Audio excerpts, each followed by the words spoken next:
Je suis professeure depuis déjà 3 ans. La situation dans laquelle je me trouve actuellement, c'est que j'ai une élève, une fille biologique, qui a décidé au cours de l'année scolaire de se faire appeler par des pronoms masculins. Or, les parents n'étaient pas au courant de la situation et l'élève ne souhaitait pas les en informer. Une fois que l'élève en a parlé à l'école, la direction a exigé que tous ses enseignants utilisent les nouveaux pronoms en classe. On nous a donné la consigne que, dans toute communication avec les parents, nous devions essentiellement faire comme si aucun changement de pronom n'avait eu lieu. Donc, pour dissimuler le fait que nous étions en train d'amorcer une transition sociale avec cet enfant, il m'était demandé de mentir aux parents. Si j'informais les parents, je risquais d'être renvoyée. Mais j'ai pris la décision de ne pas le faire. Je refuse de traiter un enfant d'une certaine manière en classe, en l'accompagnant dans une transition sociale, tout en mentant à ses parents. Ça, je ne peux pas le faire. En tant que parent, moi, je voudrais le savoir. Mais la décision de savoir si j'allais ou non participer à ce qu'on me demandait a été extrêmement stressante.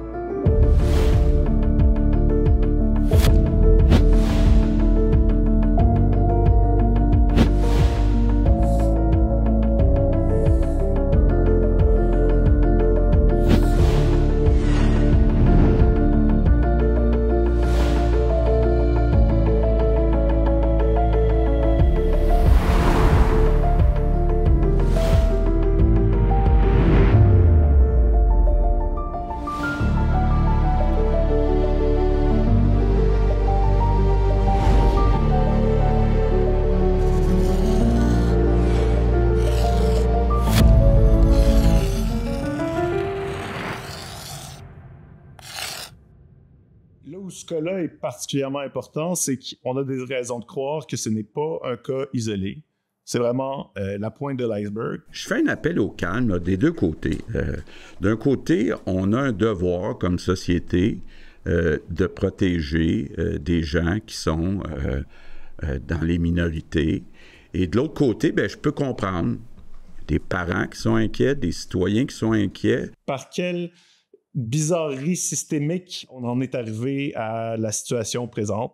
Ce qui se passe, c'est que dans un guide qui a été produit par le ministère de l'Éducation pour les établissements scolaires, donc autrement dit pour les écoles, dans ce guide-là, on dit qu'en vertu de la Charte québécoise des droits et libertés de la personne et des modifications qui ont été apportées en 2016, il en résulte que l'école a l'obligation d'accepter l'identité de genre déclarée par l'élève de 14 ans et plus, de respecter cette auto-identification-là et de cacher cette information-là aux parents si c'est le souhait de l'enfant. C'est quoi les mots?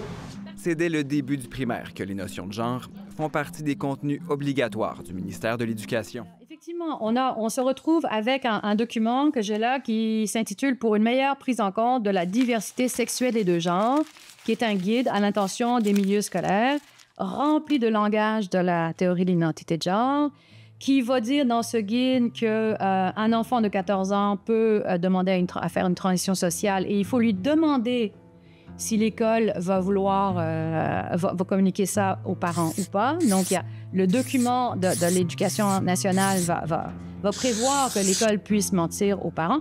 Comment on en est arrivé là?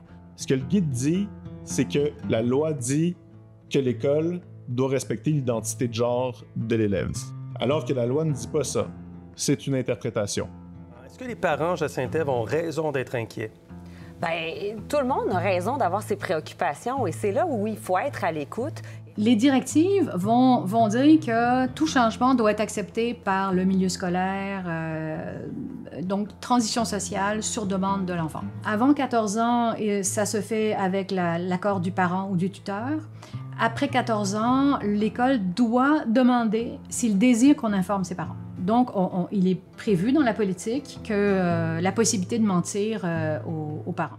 Ce que le guide dit, c'est qu'en vertu de la Charte québécoise des droits et libertés de la personne et des modifications qui ont été apportées à cette charte-là en 2016, l'école a désormais l'obligation d'accepter l'identité de genre de l'élève de 14 ans à partir du moment où elle a été déclarée et qu'elle a aussi l'obligation de cacher cette information-là aux parents dans la mesure où c'est ce que demande l'enfant.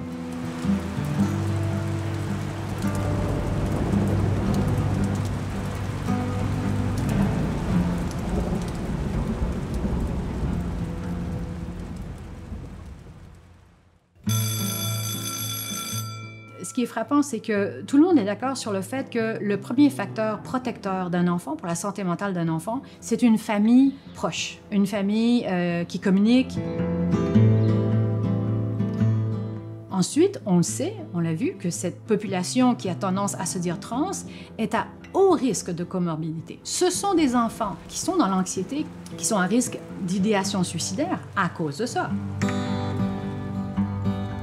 Et là, vous avez un système scolaire, un ministère de l'Éducation qui cautionne le fait de mentir à un parent au sujet de son enfant qui est particulièrement fragile au point de se sentir tellement mal dans son corps qu'il a demandé à faire une transition sociale.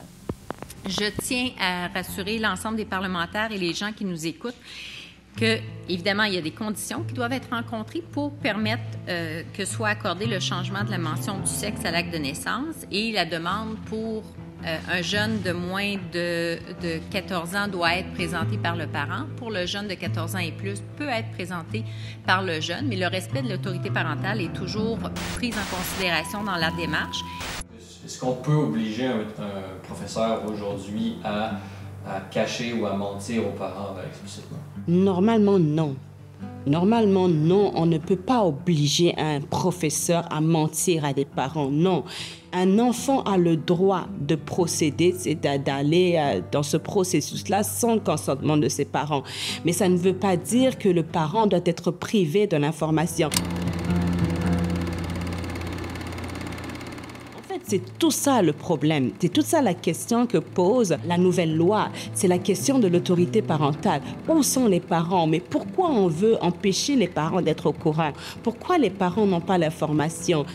Pourquoi est-ce qu'on ne veut pas que le processus soit clair, que le processus soit transparent pour les parents? Parce que les parents sont les premiers détenteurs de l'autorité. Et ça, la Convention internationale relative aux droits de l'enfant le dit clairement, que c'est le premier. Les parents ont l'autorité sur les enfants. C'est eux qui choisissent là où ils vont éduquer leurs enfants, la religion. C'est eux qui choisissent quasiment tout pour leurs enfants. Donc, l'État ne peut pas prendre des lois qui crée comme une contradiction, en fait, et qui crée un fossé dans la relation entre les enfants et leurs parents. Mais c'est vraiment vers là qu'on va. Et tenez-vous tranquille, c'est un processus, ça n'a pas commencé aujourd'hui. Ça a commencé depuis, on va dire, les années 80, peut-être un peu plus loin. Au fur et à mesure, on se rend compte que l'État est en train de grignoter l'autorité parentale, petit à petit. Madame la ministre de la Justice. Alors, Monsieur le Président, ce projet de loi modifie le Code civil afin d'y prévoir qu'un mineur de 14 ans et plus puisse faire seul une demande de changement de nom auprès du directeur de l'État civil. Le projet de loi modifie également le Code civil afin de permettre à un enfant mineur d'obtenir le changement de la mention du sexe figurant à son acte de naissance auprès du directeur de l'État civil. Pour le mineur de 14 ans et plus, ce projet de loi prévoit que la demande peut être faite par le mineur ou par le tuteur du mineur avec son consentement. Le projet de loi modifie la Charte des droits et libertés de la personne afin d'y prévoir une protection explicite contre la discrimination fondée sur l'identité de genre. La justification que nous a donnée la direction, c'est que l'âge de confidentialité au Québec est de 14 ans. Donc, pour tout élève de 14 ans ou plus, nous devons respecter ses volontés quant aux informations que nous divulguons à son sujet. Nous avons déposé une demande de révision judiciaire contre le ministère de l'Éducation pour contester ce guide qui, en substance, oblige les enseignants à mentir aux parents au sujet de la transition de genre de leur enfant, si tel est le souhait de l'élève. Selon nous, le ministère outrepasse ici ses compétences. Et l'argument que nous faisons valoir, c'est que cette directive constitue aussi une violation de la Charte, notamment du droit à la liberté de conscience.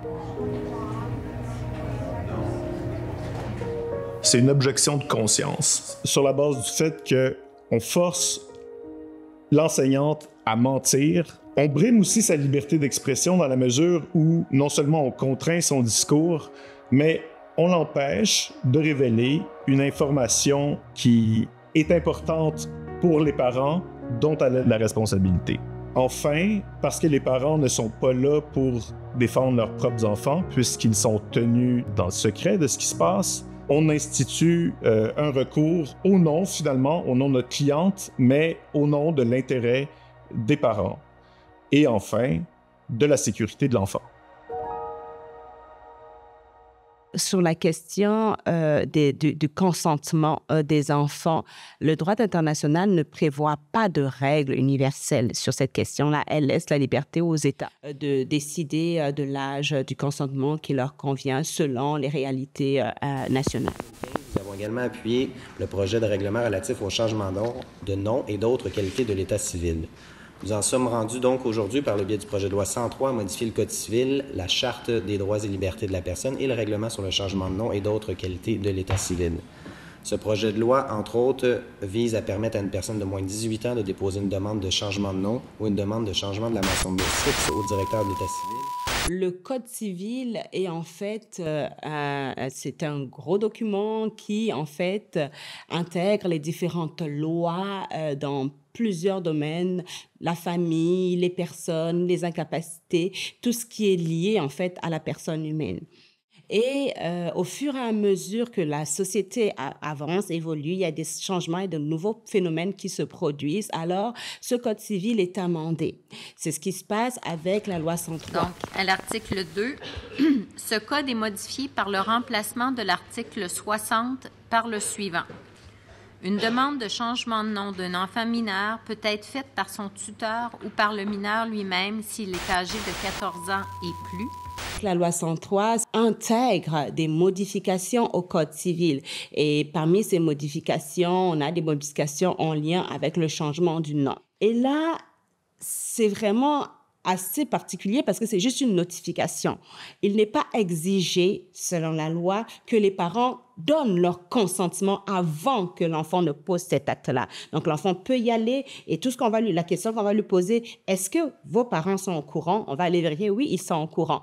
Mais par contre, la petite exception dont on parle là, qui reste quand même problématique, c'est que les parents peuvent s'opposer.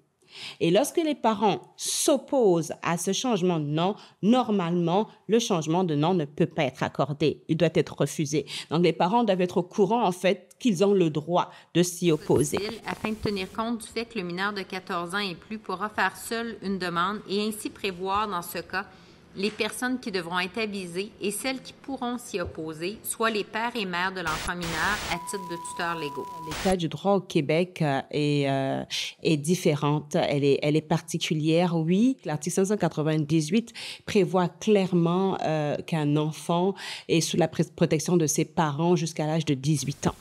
Cela dit, nous aurions aimé avoir plus de temps pour étudier le projet de loi afin d'entendre les différents groupes, différents experts et qui nous auraient pu nous permettre d'éclaircir certaines situations. Parce que vous savez, Monsieur le Président, ça devient une habitude d'avoir des consultations extrêmement rapprochées du dépôt et de la présentation d'un projet de loi. Et je dois vous dire que cette façon de procéder-là mérite globalement, parce que le gouvernement avait tout le loisir de déposer un projet de loi bien avant, où nous aurions pu vraiment prendre le temps de consulter, d'étudier la question, parce que, vous savez, la venue d'une nouvelle pièce législative, parfois, ça entraîne des réflexions. Ça entraîne aussi un ajustement, et je trouve qu'à si court terme, lors de la dernière semaine, pour étudier le projet de loi, Monsieur le Président, bien, ça fait en sorte qu'on va être un peu coincé par le temps. Parce que l'autorité parentale, elle est consacrée par nos chartes. Elle est consacrée également par le droit international. On permet également que de l'information concernant un signalement ne soit pas nécessairement transmise aux parents et pour assurer la protection de l'enfant dans certains cas exceptionnels. Donc, l'enfant est toujours sous l'autorité de ses parents. C'est pour cette raison que cette nouvelle loi, la loi 103, vient comme déstabiliser ou peut-être porter atteinte aux dispositions. Ça crée comme des contradictions avec les dispositions qui existent déjà. C'est un petit peu quand on monte dans un avion, on vous dit attachez vos ceintures, vous rentrez dans la zone de turbulence. Mais dans la zone de turbulence, on n'a pas le droit de détacher la ceinture. Donc, c'est un petit peu ça l'image d'un enfant de 14 ans. Il est dans une zone de turbulence, il est dans des perturbations énormes. Et c'est difficile de comprendre comment le législateur québécois a décidé qu'un enfant de cet âge-là pouvait être considéré comme une personne apte à prendre des décisions sur sa vie. C'est vraiment là toute la question et toute la problématique qu'on doit soulever, en fait. Est-ce qu'ils sont suffisamment mûrs?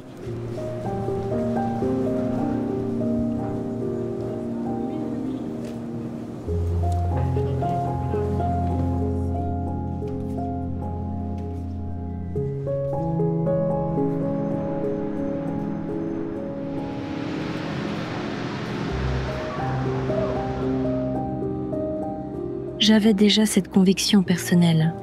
Je ne voulais pas mentir aux parents. Mon administration m'a alors recommandé de consulter une intervenante sociale spécialisée en questions de genre et de transition. Mais cette intervenante s'est révélée extrêmement biaisée en faveur de l'affirmation du genre à tout prix. Elle m'a dit qu'il n'y avait aucun effet secondaire négatif lié à une transition de genre, même en cas de transition médicale ou hormonale. Que tout était entièrement réversible à 100%, et que toute personne qui choisissait de transitionner devait forcément être très sérieuse dans sa démarche, puisque c'est un processus douloureux. Donc, selon elle, ça devait forcément être la bonne décision. Station Champ de Mars. Faire une transition sociale, c'est une forme d'intervention psychologique. Et en tant qu'école, nous ne sommes pas les mieux placés pour déterminer ce qui est le plus sain pour un enfant. Aucun autre expert n'est impliqué dans ces décisions. C'est simplement un enfant qui prend, seul, une décision très sérieuse concernant sa propre santé. Et nous, en tant qu'institution scolaire, nous l'accompagnons sur cette voie, sans même consulter ses parents.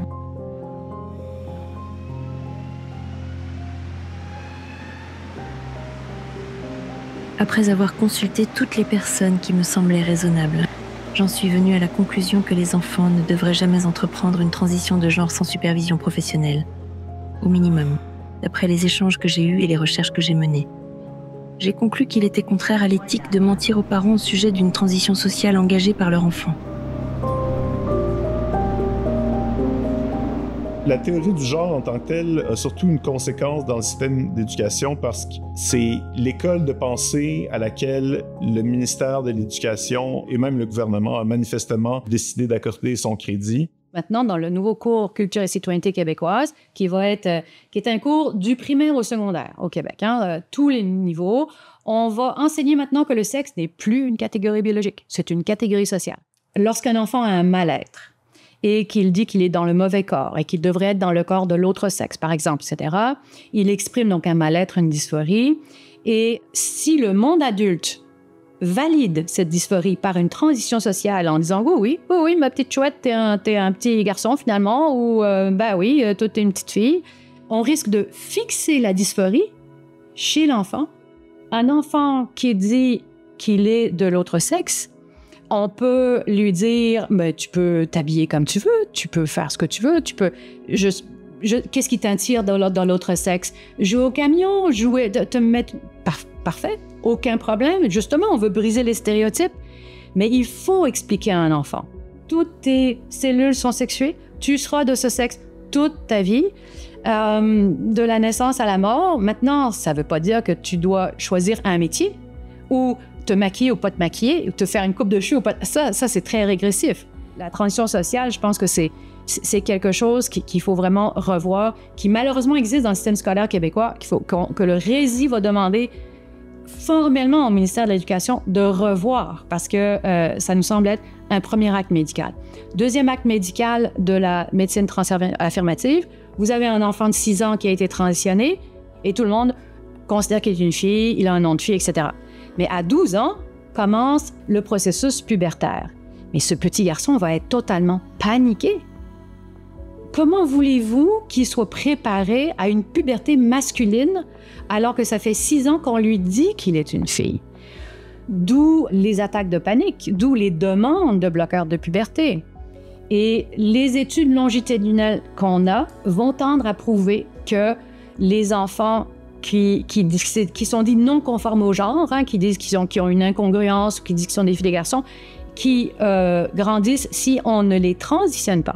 Si on ne fait pas de médecine transaffirmative, on les laisse se développer, explorer leur orientation sexuelle, explorer leur corps, explorer leurs relations, etc., deviennent en très, très grande majorité des adultes homosexuels, à peu près dans l'ordre de 80%. Donc, tout ça tendrait à nous prouver qu'on est mieux de ne pas faire de médecine transaffirmative, de ne pas aller vers la transition sociale, les bloqueurs de puberté, qui sont après suivis par des hormones qu'on appelle des hormones croisées, qui sont suivis au Québec par l'ablation des seins des jeunes filles de 16 ans, c'est payé par la RAMQ à 100%, et l'ablation de l'utérus ou du pénis dès 18 ans, payé par la RAMQ. Est-ce que la théorie de l'identité de genre a été prouvée? Il n'y a pas d'évidence scientifique derrière cette théorie. C'est une théorie qui est nuisible pour nos enfants. De là à imposer le dogme de l'identité de genre, ça, c'est un gros, gros problème. C'est un fait que ce dogme est déjà présent dans nos institutions scolaires. Donc, le projet de loi 103, loi visant à renforcer la lutte contre la transphobie et à améliorer notamment la situation des mineurs transgenres, illustre l'évolution de la société québécoise. À ce titre, les lois du Québec se doivent de suivre cette évolution. Parce que même les enseignants ne savent pas tant comment il faut se comporter face à ces situations-là. Et donc, dans les relations interpersonnelles aussi avec les parents, c'est très compliqué. Concentrons-nous sur ce qui est essentiel dans nos écoles. Les mathématiques, le français, apprendre à lire, à écrire, c'est la base. C'est ce pourquoi on va à l'école pour être capable de devenir de meilleures personnes.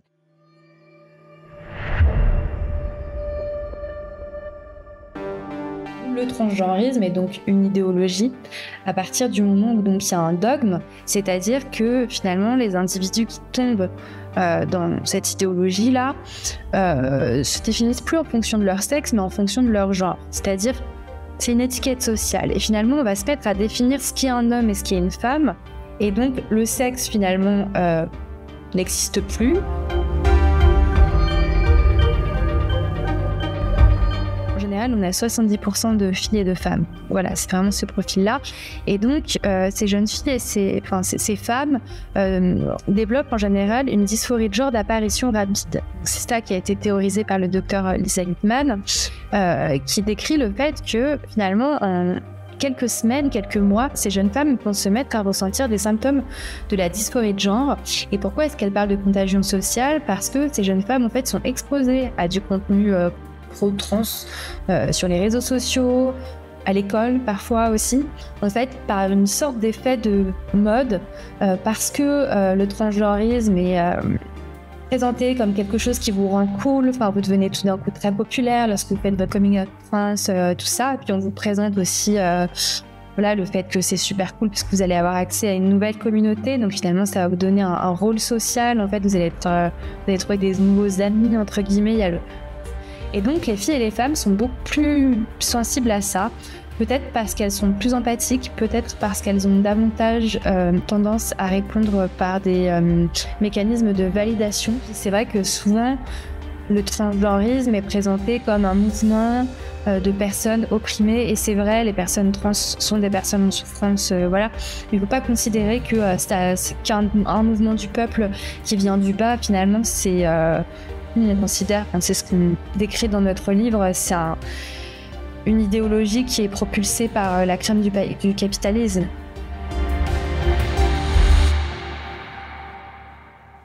Faire une transition sociale, c'est une forme d'intervention psychologique. Et en tant qu'école, nous ne sommes pas les mieux placés pour déterminer ce qui est le plus sain pour un enfant. Aucun autre expert n'est impliqué dans ces décisions. C'est simplement un enfant qui prend, seul, une décision très sérieuse concernant sa propre santé. Et nous, en tant qu'institution scolaire, nous l'accompagnons sur cette voie, sans même consulter ses parents. Mais la contagion sociale, elle existe surtout chez les jeunes filles, elle est bien documentée à travers l'histoire, on a des jeunes filles qui s'influencent pour toutes sortes de choses. Et ce qui est clair, c'est qu'il y a une organisation qui se dit médicale, qui s'appelle la WPATH. Cette association-là milite depuis des années pour que les gouvernements utilisent leurs directives de soins pour ce qu'ils appellent les gens de la diversité de genre, etc., etc. C'est que lorsque nous écrivons au ministère de l'Éducation, on nous répond « Nous, on suit la WPATH ».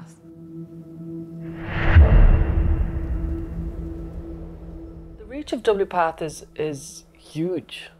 And so there's branches everywhere, but the most concerning thing about WPATH is it's often referred to as international best practice. However, when you actually examine the research, you realize this is not at all well-evidenced research. The data is still not there, and frankly, I think, do we need any more proof that the data is not there? We know it. And they call it as standards of care. However, they don't really adhere to what would be universally acknowledged to what is a standards of care, and that is arguably creating more problems than it's resolving. Thinking that they're not in the right body, there were people sanctioned to go ahead and begin processes on children that are irreversible. Yeah, I think it's so awful that lots of people didn't believe really that it was happening, because they thought if that's happening, then we kind of can't trust lots of things in society. And they're right, it is awful. It feels like it's been a collective lobotomy from psychologists, doctors, clinicians who should have been looking after children. And then the release of the WPATH files in March 2024 was a defining moment for transgender healthcare, because it was revealed that not only were the clinicians who were working with the WPATH standards of care, not only were they causing harm to their patients, but they knew they were causing harm. Without a doubt, they know these children do not have the ability to give informed consent because they don't understand it. But WPATH are aware of this. They're aware that it's not working out. You know, for example, some of these young people are not happy in the future and regret their choices, but they are also continuing to use them in the full knowledge that this isn't working. They're not interested in improving their health care for these people, and instead what they're trying to do is promote an idea that an identity-based medical transition is completely and utterly up to the individual, and that frankly doctors, surgeons, psychotherapists and psychologists and every other clinician, school teachers, parents, they are all demoted into the position of facilitators. Is it ever ethical to induce things like infertility, anorgasmia, osteoporosis, and other side effects that may not even be well known in a previously healthy patient? I believe that educators and policymakers need to understand that WPATH is an ideological organisation that has been discredited. It's no longer reliable. It was once very kind of involved in the research, but that hasn't been the case for decades now. This is not a reliable organisation, and you will be in danger of using shoddy information that is verifiably inaccurate if you rely on WPATH as some sort of informed organisation.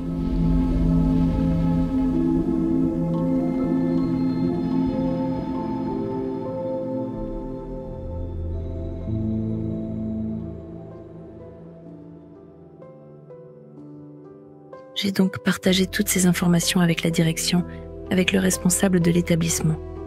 Il m'a essentiellement répondu. Merci d'avoir participé à cette réflexion, mais nous devons tout de même appliquer les directives.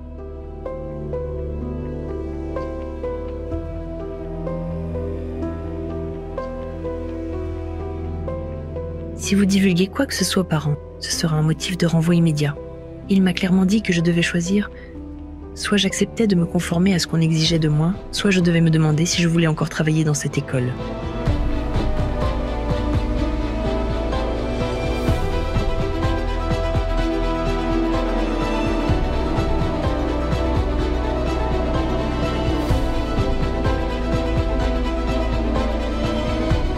Et je me suis imaginé faire cela simplement pour garder mon emploi, et j'ai vu tout de suite que je ne pourrais pas vivre avec moi-même si je faisais cela.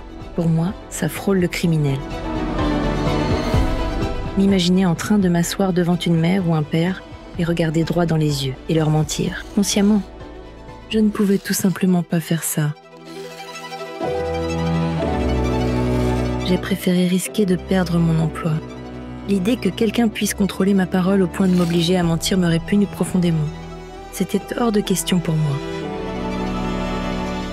Évidemment, faire face à cette décision a été difficile, émotionnellement éprouvant et profondément stressant. Ce n'était pas un choix anodin, c'est ma carrière qui était en jeu.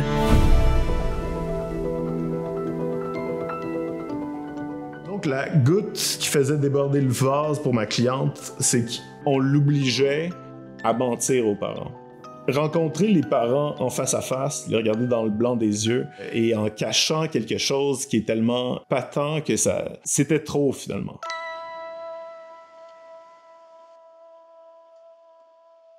Bien sûr que la question des personnes immigrantes, ou à tout le moins les non-citoyens, relève encore un défi. La conséquence, c'est qu'ils sont privés de la protection de leurs parents. Comme changer de sexe, ce n'est pas une petite décision, c'est une décision qui est extrêmement grave. Tu sais. Commencer déjà à prendre des bloqueurs de puberté et puis aller dans tout le processus qui suit sans le consentement des parents, ce sont des décisions graves. Changer de nom également, c'est une implication pour le reste de sa vie. Ce sont des décisions qui sont graves, mais toutes ces décisions peuvent être prises sans le consentement des parents, alors que le parent, le père et la mère ont vraiment la mission de protéger les enfants. On a l'impression que nos enfants sont abandonnés à eux-mêmes parce qu'en fait, l'État, au final, ne les protège pas lorsque l'État leur permet de faire tout ce genre de choses en sachant qu'ils sont en réalité des enfants. Aujourd'hui, mais des personnes aussi immigrantes qui peuvent des fois avoir, qui sont trans, qui peuvent aussi avoir des défis. C'est une question que ma collègue d'Hochelaga Maisonneuve avait notamment soulevée.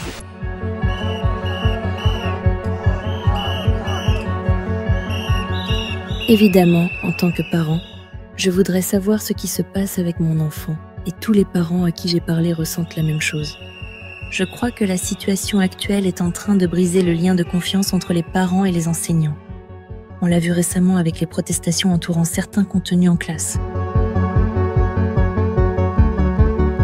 On nous informe après coup, votre enfant a suivi un atelier ou un cours, la dénomination est très différente, sur la sexualité. Il y a toujours aussi la menace qui vient avec. Votre enfant doit le suivre, sinon, de par la LIP, la loi sur l'instruction publique, vous seriez passible. Donc il y a toujours la petite menace qui va avec. Donc moi, à chaque fois, je suis surprise. Et après, on nous dit, n'hésitez pas à parler avec eux, etc. C'est comme si ils nous mettaient devant le fait accompli. Donc voilà, votre enfant a fait face à ça, débrouillez-vous avec. Et comment on demande à des enfants de parler de choses aussi intimes devant des étrangers? Je trouve ça inacceptable. Même dès la maternelle, on disait c'est normal que vous puissiez pas vous reconnaître garçon, même si vous êtes... c'est des discussions. Vous dites ça n'arrive pas à l'école avant le secondaire, ces discussions-là. Bien, si vous regardez le tableau des résumés des thèmes, la programmation préscolaire, on parle des parties du corps, on parle de comment exprimer des besoins, des sentiments, on parle de la naissance. D'ailleurs, au secondaire, c'est encore plus dangereux, parce que c'est ce qu'on dit à ma fille. Tu peux prendre ta décision toute seule, tu es grande maintenant. C'est-à-dire que tu n'as pas à prévenir tes parents. Si tu ne veux pas, tu ne les préviens pas. Et moi, je trouve ça dangereux. D'ailleurs, c'est ce que j'ai dit à ma fille. Je lui ai dit, s'ils pensaient à ton intérêt, ils vont te dire, ça c'est un sujet important, va parler avec tes parents. Un jeune de 13 ans, est-ce qu'il est assez mature pour prendre certaines décisions? Bien sûr que non. Mais pour le moment, ce qui est sur la table, c'est des enfants. Nous en sommes heureux à Québec solidaire. Nous voulons nous assurer aussi que les articles qui sont dans ce projet de loi-là permettent réellement aux enfants, d'ici la fin de la semaine, de recevoir le message de leur parlementaire qu'on reconnaît qui ils sont.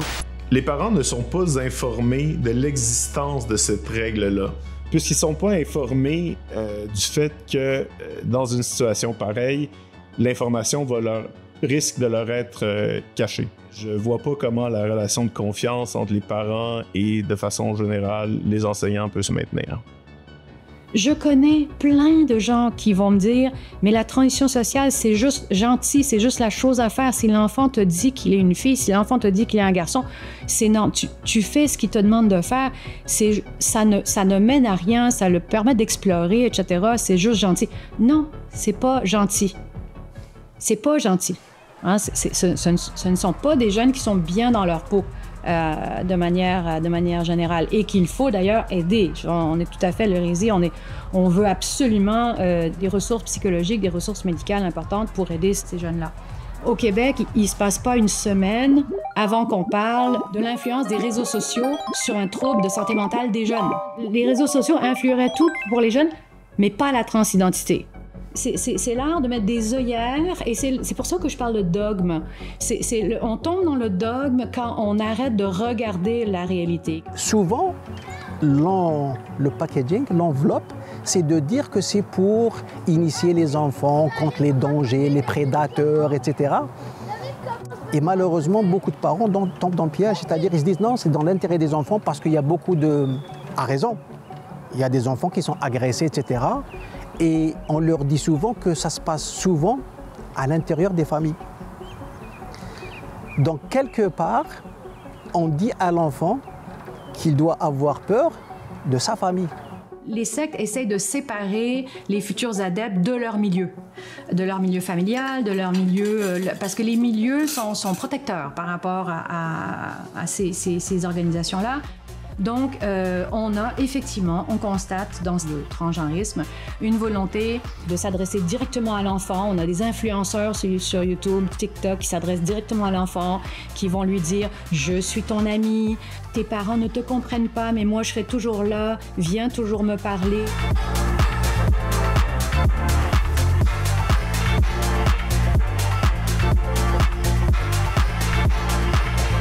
Ça démontre à l'enfant que ses parents ne sont peut-être pas des bonnes personnes pour lui, que c'est l'école qui va le protéger.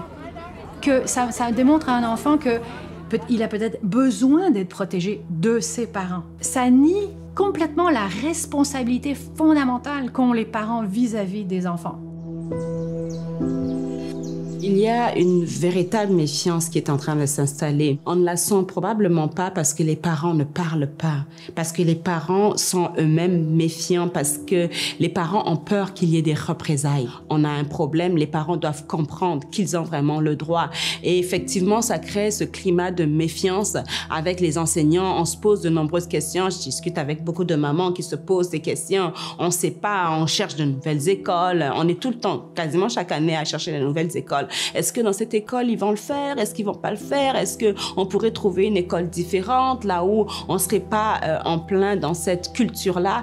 C'est très, très difficile actuellement. Puis, ultimement, qui décide d'aller de l'avant dans un processus de transition? D'abord, est-ce qu'il y a des opérations en bas de 18 ans en ce moment? Il y a des chirurgies en bas de 18 ans? Il y a une chirurgie qui est permise, c'est la chirurgie de mastectomie à partir de 16 ans au Québec. It's the role of adults to protect children. That's our job. If you're involved working with children or making policies around children, that's our primary job. Since this trans phenomenon has taken off, and there's a very high number of trans-identified children in schools, a lot of teachers and policymakers and principals, they feel at sea. They feel that they don't really understand it because it's a new issue. However, there've been new issues that have arrived in schools before. For example, anorexia arrived. Schools didn't know how to handle it. Self-harm arrived. Bulimia arrived. These were all new issues, and schools navigated these challenges. It's been very difficult, but they navigate them. So I would advise parents, principals, teachers, policymakers to take the very same approach as they would take the arrival of any new form of distress, which is to go slowly and to go carefully, but also to be brave enough to realise that if there is a kind of a push to make impulsive or reckless decisions, that everybody who knows anything about teenagers and children know that reckless, impulsive decisions rarely work out well for children. You have to go slowly and carefully if they're vulnerable. And so going carefully and cautiously and slowly is very likely to be the appropriate path.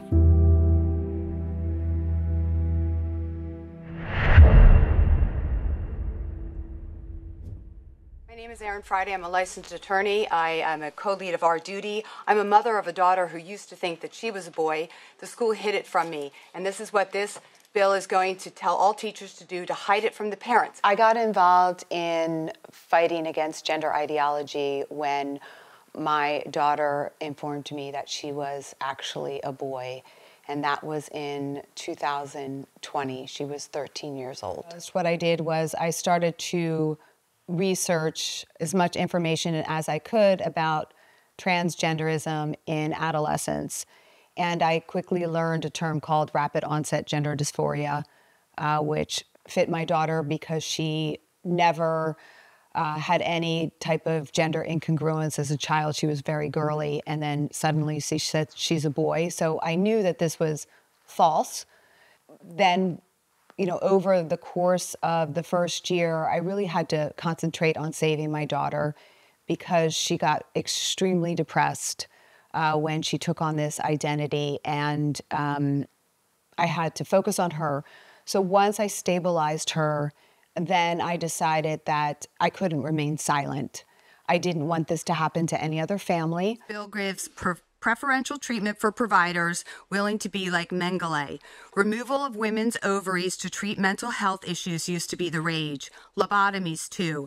Today, we are removing body parts, adding fake ones to cure a mental health issue, gender dysphoria, or worse, support a sexual fetish. About 9 school boards passed what is called a parental notification policy. And all that it did was inform the parents that the child is asking to be called a different name or use different pronouns, use a different bathroom, or be accommodated in their trans identity. So it didn't say that they couldn't do it. All it said was notify the parents. Because as a parent of a formerly trans-identified child, I know that the sooner that the parent learns about this gender confusion, the easier it is to return the child back to biological reality. I wrote the parental notification policies. I wrote the majority of them. They all deal with whether a school is participating in the social transition of a child. So when a child asks the school to change their name, when a child asks the school to call them different names or accommodate them by permitting them to use different bathrooms or a different sports team. It does not cover where a teacher hears that a child is transgender. There's no notification requirement whatsoever. It's only if the school participates in the social transition, which is a psychosocial medical intervention for the child. Some teachers also filed lawsuits saying that they did not want to lie to parents, and these were winning. So we have 7 lawsuits going on in California, and the parents and the teachers were winning. So the legislature got angry, and they got nervous. Now, most people think that then translates into a requirement that teachers must lie to parents, but that's not what that bill does. What it does is it says school boards can't force teachers to reveal the trans identity of a child. So teachers can still tell. Most teachers don't understand that, again, because California government wants them to keep these secrets from parents. Since California started pushing gender ideology and gender identity in 2010, California's youth suicide rates have increased. Je ne pense pas que les parents soient conscients de ce qui leur est caché. Je pense qu'ils s'attendent à ce que les enseignants soient honnêtes avec eux au sujet de leur enfant. Pourquoi l'école ne serait-elle pas transparente avec vous sur quelque chose d'aussi crucial pour la santé et le bien-être de votre enfant? Soit de droite ou de gauche, là, c'est pas la même chose. On veut une école laïque, on veut une école scientifique.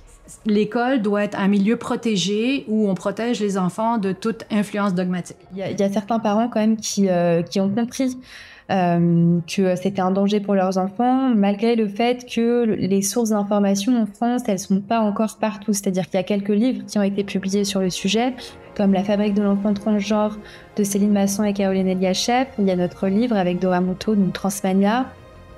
Bon, quelques autres livres de niche, mais finalement, l'information en France, elle est en train de devenir grand public, mais c'est encore récent. Mais souvent, on reste toujours dans le... Il s'agit d'un cours obligatoire du ministère, votre enfant doit le suivre, sinon. Donc c'est des menaces à peine voilées. Et s'il s'agit d'une personne qui ne connaît pas la loi ou qui ne connaît pas la LIP, la loi sur l'instruction publique, etc., elle va avoir peur. Elle va dire oui, parce qu'on va retirer l'enfant, il va y avoir des conséquences.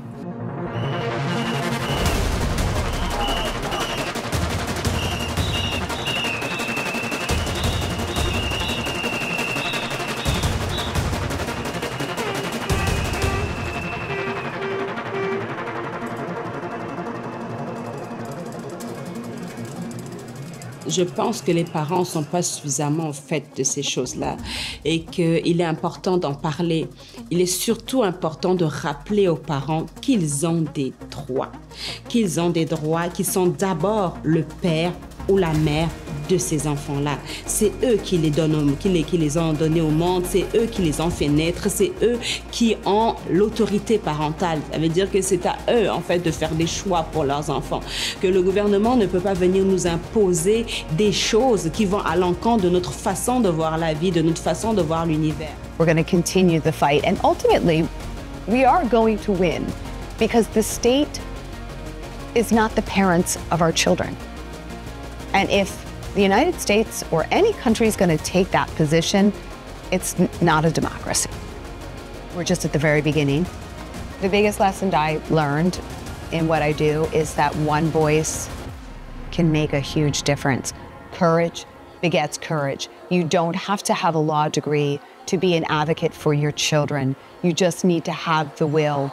We have parents all over the country showing up at school board meetings and requesting changes. Parents need to know everything that's going on at that school. They need to request records. They need to walk those classrooms, see what books are on those shelves. And if they are uncomfortable with anything that they see, they need to raise their voices. This is not a time to be afraid or scared or quiet or timid. These are your children. You are the only one who can protect your child from a future of being sterilized and having missing body parts. And if you think it's not going to happen to your child, think again. The gender fairy flies anywhere and rapidly. I never would have predicted that this would land on my doorstep. Never in a million years.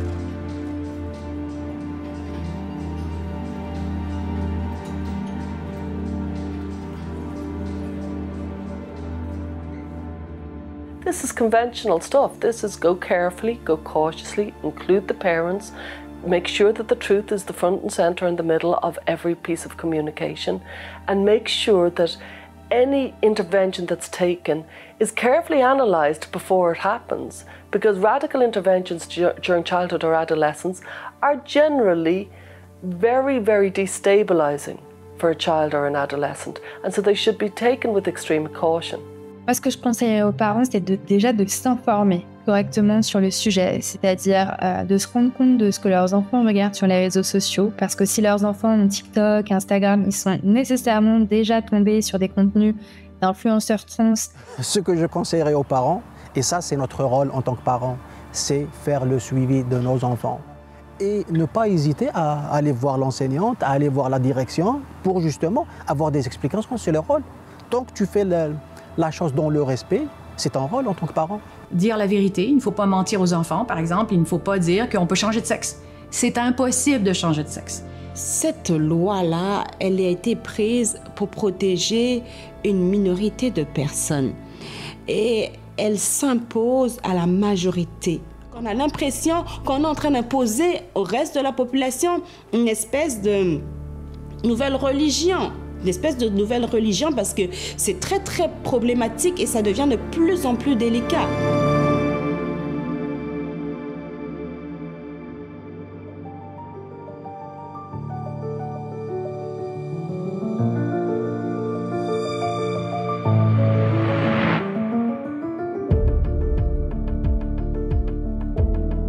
Je pense que les parents commencent à se rendre compte des idéologies qui sont promues dans les écoles, même si ce n'est pas au niveau du programme, mais dans la manière dont les enseignants sont tenus de se comporter. J'espère que ce genre de cas mettra en lumière ce qui se passe à travers le Canada et pas seulement au Québec. Mon espoir pour l'affaire dans son ensemble est que le ministère abolisse son mandat concernant la manière dont les enseignants doivent se comporter avec les parents en termes d'honnêteté au sujet de la transition sociale de leurs enfants. C'est mon espoir que les enseignants ne soient pas obligés par le gouvernement de mentir activement aux parents sur la façon dont ils traitent leurs propres enfants.